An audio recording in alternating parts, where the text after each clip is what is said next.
Obila mag apaya dhi nyime kod timo tiegruok ne jogo manitiere sekta mar wuoth e pachoka duto eneno ne duok chien masira mag apaya ahinya to ndalo nyasi mar Christmas kod yawo higa manyien. E kar dak ma Kondele, obila kod jotende nitie sene obiro kanyakla kendo twak gi joriemb nyamburko, joriemb apiko kod jo bodaboda eneno ne omigi puonj mar rito chike mag apaya.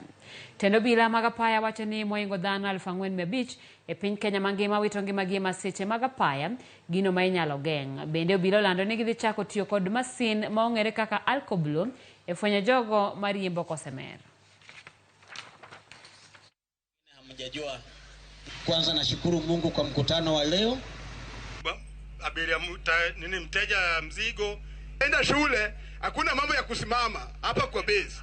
Wabito ga jomang'eny ndara ndalo Christmas. Koro wabiro mondo wachak walos jowagi ndalo ka wadhi Christmas mondo sama giriembi ndara, sama gini ndara, sama giwuothi ndara, to giwuotho ka ging'icho, ka they are very careful, ka ging'icho maber. Gini onego bede ni katoket every dwe to wabede gi puonj kaka mago. Dhi bedo maber kabisa. Sanity be nyalo kwayo derepwa gi conductor wabedi jo maler kabisa. To wabedi gi discipline. Mokwongo onego wabedi gi full uniform. Nyiso ni nyaka ibed gi reflector jacket, ibed ng'ama orwako wuoche, kasi rito chike mag apaya kaka riembo apiko.